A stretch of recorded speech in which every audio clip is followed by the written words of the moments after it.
సుమన్ టీవీలో మీ business promotions కోసం ఈ కింది నెంబర్ను సంప్రదించగలరు.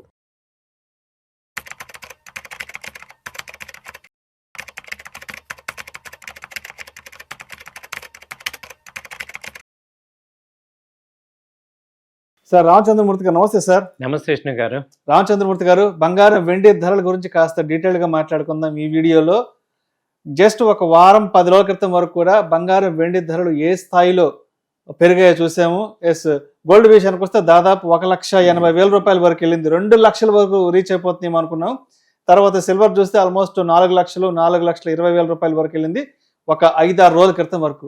బట్ ఇప్పుడు సిచ్యువేషన్ ఏంటంటే దగ్గర బంగారం 1,80,000 నుంచి ఇవాళ మళ్ళా 1,57,000 58,000 వచ్చేసింది. అదేవిధంగా వెండి విషయానికి వస్తే 4 లక్షల నుంచి ఇవాళ మళ్ళా దాదాపు 2,76,000 రీచ్ అయింది.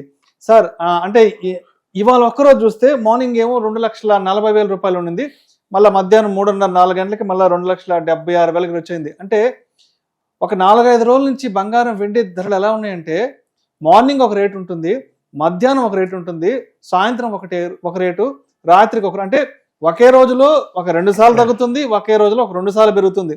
అంటే మామూలుగా ఎప్పుడైనా మనం బంగారం వెండి ధరల గురించి ఒక 24 అవర్స్ టైం డ్యూరేషన్ తో మనం చూసుకునే వాళ్ళం ఒకప్పుడు. అంటే నిన్నింత రేపింత ఇల్లున్న అన్నట్టుగా మాట్లాడుకున్నాం. బట్ ఇప్పుడు చూస్తే ఒకే రోజులో ఒక 3-4 సార్లు, అంటే ఒక 2 సార్లు పెరగడం, ఒక 2 సార్లు పడడం, అది కూడా ఒక 20,000-30,000 డిఫరెన్స్ తగ్గడం పెరగడం ఉంది కదా. ఎందుకంటారు ఇంత వాలిటాలిటీ ఉంది బంగారం వెండి ధరల్లో?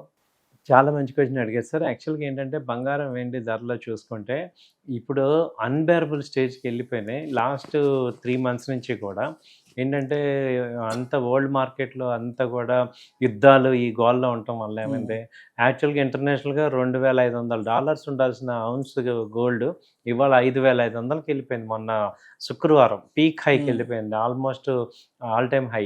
అక్కడి నుంచి ఏమైందంటే ఎప్పుడైతే ఈ వడ్డీ రేట్లు తగ్గించలేదో, అక్కడ యుఎస్ మార్కెట్లో వడ్డీ రేట్లు తగ్గించలేదు, డొనాల్డ్ ట్రంప్ ఏమో పోవెల్ అని ఆయన ఫెడరల్ చైర్మన్ మీద యాంగ్రీ అయిపోయి ఈయన మార్చేద్దాం అన్నాడు. సో ఆ ఒక్క న్యూస్ ఏమైందంటే డాలర్ ఈయన మార్చేస్తాడు, రేపు మేక్ ఇటు ఆయన రిజైన్ చేయాలి, ఆయన మార్చేద్దాము అనే పాయింట్ తీసుకొచ్చాడు ఆలయం. దానివల్ల ఏమవుతుందంటే డాలర్ ఇప్పుడు స్ట్రాంగ్ అయిపోయింది. ఎప్పుడైతే డాలర్ స్ట్రాంగ్ అయిపోయిందో గోల్డ్ డౌన్ అయిపోయింది. మొన్నటిదాకా గోల్డ్ పెరగడానికి మేజర్ రీజన్ ఈ డాలర్ వీక్ అవటం అనేది చెప్తున్నారు. సో ఒక్కసారి ఏమైందంటే డాలర్ స్ట్రాంగ్ అయ్యే న్యూస్ తీసుకోవటం, అప్పటిదాకా హైలో ఉన్నది అందరు ప్రాఫిట్ బుకింగ్కి వచ్చేసారు అనమాట. $5,500 నుంచి ఇంటర్నేషనల్ 4,500కి వచ్చాయి, $1,000 తగ్గింది. సో సేమ్ టు సేమ్ మన ఇండియన్ మార్కెట్లో కూడా 1,82,000 దగ్గర దాకా పీక్కి వెళ్ళింది. అదే రోజు ఒక్క రోజులోనే 1,60,000కి వచ్చేసింది. నిన్న చూసుకుంటే 1,31,000 దగ్గరకు వచ్చింది.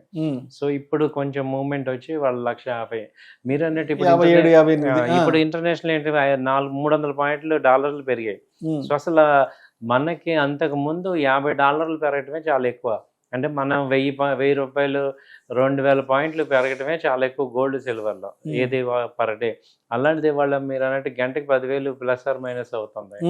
సో ఇంత ఫ్లక్చుయేషన్స్ రీజన్ ఏంటంటే గోల్డ్ రేటు ఒకసారి రేంజ్ దాటటం. అంతకుముందు 70,000 80,000 అలా ఉండే గోల్డ్ రేంజ్ ఇప్పుడు కూడా 1,30,000 1,50,000 మధ్యకి వచ్చేసింది. అంటే డబుల్ అయిపోయింది. కాబట్టి ఇక రేంజ్ వాలటిలిటీ అనేది గోల్డ్ ఇప్పుడు మనం ఏమనుకోవాలంటే డైలీ 10,000 ప్లస్ ఆర్ మైనస్ అనే పరిస్థితి అయిపోయింది.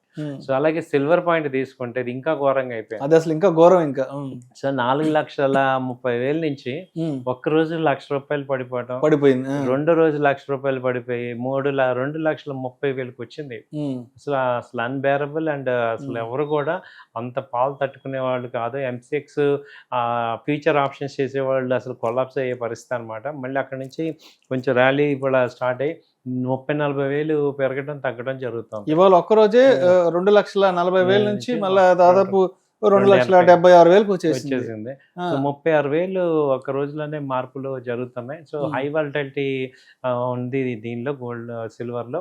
కాబట్టి ఏంటంటే అసలు ఇది ఇక 2 లక్షలకు వస్తుందా ఇప్పుడు ఎవరు కూడా, ఇప్పుడు ఇటు డౌన్ సైడ్ 2 లక్షలు వస్తుందా చెప్పలేము, అటు హై సైడ్ 4 lakhs వస్తుందా, ఏం జరుగుతుంది అసలు ఎవరు ఎక్స్పెక్ట్ చేయలేని పరిస్థితి అయిపోయింది. దానికి తోటి ఏంటంటే ఇప్పటిదాకా ఈక్విటీ మార్కెట్లు పెరగలేదు కాబట్టి అందులో అమ్మేసేసి గోల్డ్ సిల్వర్ కొన్నారు. ఇప్పుడు ఇవాళ జరిగిన పరిణామానికి ఏంటంటే ఇంకా మళ్ళీ గోల్డ్ సిల్వర్ ఆల్రెడీ కొనాలంటే కొంచెం ఇబ్బంది అవుతుంది. ఇప్పుడు ఈక్విటీ స్టాక్స్ మళ్ళీ పెరుగుతుంటాయి. సో గోల్డ్ సిల్వర్ ఒక రేంజ్లో ఉండే కదలాడే అవకాశాలు అయితే కనపడుతున్నాయి ఇప్పుడు. అంటే ఇప్పుడు రామచంద్రమూర్తి గారు, ఇప్పుడు గత సంవత్సర కాలంగా ట్రంప్ ఇబ్బందుల వల్ల మార్కెట్లు అంతా కూడా అతలాకుతలం అయ్యాయి కాబట్టి ఎస్పెషల్లీ మన ఇండియన్ మార్కెట్స్ కూడా బాగా వాలటాలిటీని ఫేస్ చేసాయి. మొత్తానికి ట్రంప్ కూడా కాస్త దిగొచ్చాడు, కొంత శాంతించాడు. ఇక్కడ నుంచి నేను 18% మాత్రం విధిస్తానంటూ కూడా ఒక మంచి శుభవార్త చెప్పాడు. శుభ పరిణామం మార్కెట్లకు ఎంటర్ అయిపోయింది కాబట్టి అంటే మళ్ళీ రేపటి నుంచి మార్కెట్లు కనుక కంప్లీట్గా మంచి పాజిటివ్ ర్యాలీలో, మంచి బుల్ ర్యాలీలో కనుక వెళ్ళగలిగితే మళ్ళీ ఇప్పుడు ఈ మెటల్లో జరుగుతున్న ఇన్వెస్ట్మెంట్స్ అంతా మళ్ళీ మార్కెట్స్లోకి డైవర్ట్ అయ్యే అవకాశం ఏదైనా ఉందంటారా? ఉంటుంది సార్. అది ఇప్పుడంటే ఉన్నది ఏంటంటే మెటల్స్ ఇప్పుడు ఎవరికైనా కానీ ఉన్న ఆప్షన్స్ 3. అటు మెటల్ కానీ, ఇటు స్టాక్ మార్కెట్, లేదంటే ల్యాండ్. ఇక ఈ ల్యాండ్ ఇప్పుడు అయిపోయింది కాబట్టి ఇటు నుంచి ఇటే ప్రెసెంట్ మూవ్మెంట్ ఉంది. అయితే ఇప్పుడు మెటల్స్లో కొంత తగ్గే అవకాశం కనపడుతుంది స్పీడ్. సో అంటే ఓవరాల్గా గ్రోత్ ఉంది. ఇప్పుడు సిల్వర్ మనం చెప్పేదంతా కరెక్ట్. ఏంటి, సోలార్ ప్యానల్స్లో వాడుతున్నాము, తర్వాత లిథియం బ్యాటరీస్లో వాడుతున్నాము, తర్వాత కార్, ఎలక్ట్రికల్ వెహికల్స్, ఇవన్నీ కరెక్టే. కానీ 2 నెలలు అంత డిమాండ్ అయితే ఎక్కడి నుంచి వస్తుంది? అంటే 1,50,000 ఉంది నవంబర్లో, ఇవాళ వచ్చేపాటు 4 లక్షలు అంటే ఎన్ని వేల కార్లు తయారవ్వాలి? సో అంటే ఇది సస్టైన్ డిమాండ్ ఉంటే రోజు కొంత గ్రో అవుతుంటే అది నిలబడుతుంది.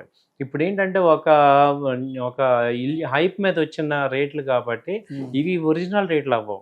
సో ఇవేంటంటే కొంత హైప్ క్రియేట్ అయ్యాక నార్మల్ రేట్లకు వచ్చి అక్కడి నుంచి గ్రోత్ వస్తుంది అనమాట దేనిలో అయినా.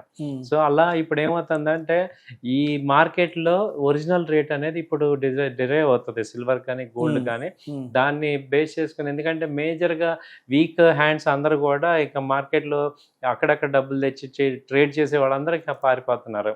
అందరూ కూడా అయిపోయారు అనమాట. ఆ హైప్ని దెబ్బతింటాం కదా. ఎందుకంటే హై రేట్లో కొన్నాళ్ళు ఇప్పటికీ చాలా మంది 4 లక్షలు, 3 లక్షల నుంచి చాలా మందికి బయింగ్ స్టార్ట్ చేశారు.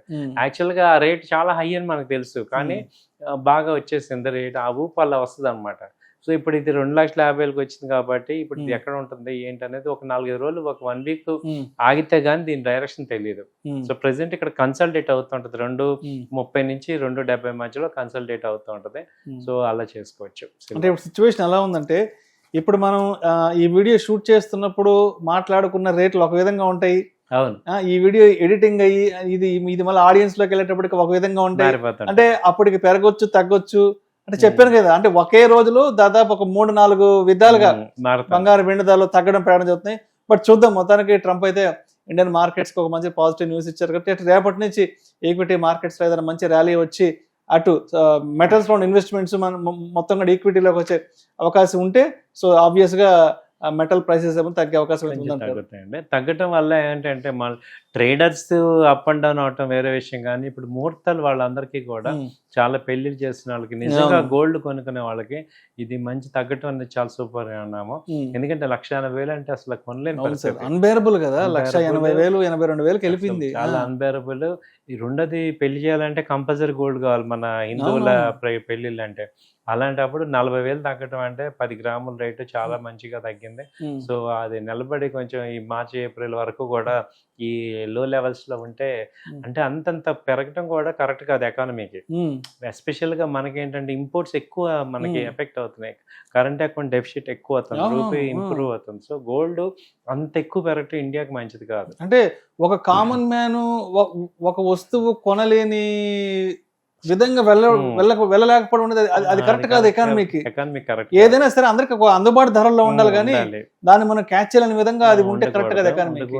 ఇంకోటి ఏంటంటే గోల్డ్ కి ఏంటంటే ఇప్పుడు రేపు పొద్దున్న 1,20,000 వచ్చినా అందరం కొనలేము, కొనం కూడా. ఎందుకంటే అవసరాన్ని మించి కొనం, అది dead investment. Only trading product అయితే వేరు, కానీ గోల్డ్ జనరల్ గా డెడ్ ఇన్వెస్ట్మెంట్. అంటే మనం ఐటమ్ కింద కొంటాము, అది ఒక ఎంజాయ్మెంట్ కి, ఒక సేఫ్టీగా కొంటాము, దాన్ని అక్కడతో వదిలేస్తున్నాం. కానీ ఈ మధ్య కాలంలో గోల్డ్ బీస్ కొందామని, లేకపోతే గోల్డ్ ETF లో కొందాం, గోల్డ్ డిజిటల్ గా కొందాం, ట్రేడింగ్ ప్రోడక్ట్ గా వాడదాం అని ఈ మధ్య వచ్చింది, జస్ట్ ఒక 1 year నుంచి. అంతకుముందు గోల్డ్ అంతా మనకి ఇన్వెస్ట్మెంట్ లాంగ్ టర్మ్ ప్రోడక్ట్. ఇప్పుడు మన పిల్లలకి ఇప్పుడు ఎప్పుడైతే నెసరీయో ఆ రోజు రేటుని బట్టి తీసుకునే అలవాటు ఉంది మనకి. లేదు, కొంతమంది పొదుపు చేయడం అనేది చాలా తక్కువ మంది చేస్తుంటారు. సో ఇప్పుడు కూడా మళ్ళీ అదే పాయింట్లో రావాలి, కానీ ఎక్సెస్గా గోల్డ్ కొనటం కూడా, స్టోర్ చేయటం కూడా ఫిజికల్గా కరెక్ట్ కాదు. సో డిజిటల్గా చేసుకోవచ్చు, కానీ ఫిజికల్గా చేయటం వల్ల ఎకానమీకి అది అమౌంట్ని బ్లాక్ చేసినట్టే. ఇప్పుడు అదే అమౌంట్ వేరే ఇన్వెస్ట్ చేయటం వల్ల ఆ అమౌంట్ యూజ్ అవుతుంది. సో ఎవరైతే ఇన్వెస్ట్ చేయదలుచుకున్నారో వాళ్ళు డిజిటల్ చేయటం అనేది బెటర్. ఎందుకంటే మంచి ఆర్నమెంట్స్ ఇప్పుడు లేటెస్ట్ ఫ్యాషన్స్ వస్తాయి. సో అవసరమైనప్పుడు కొనుక్కోవచ్చు. సో అది right sir. Thank you sir. Thank you sir.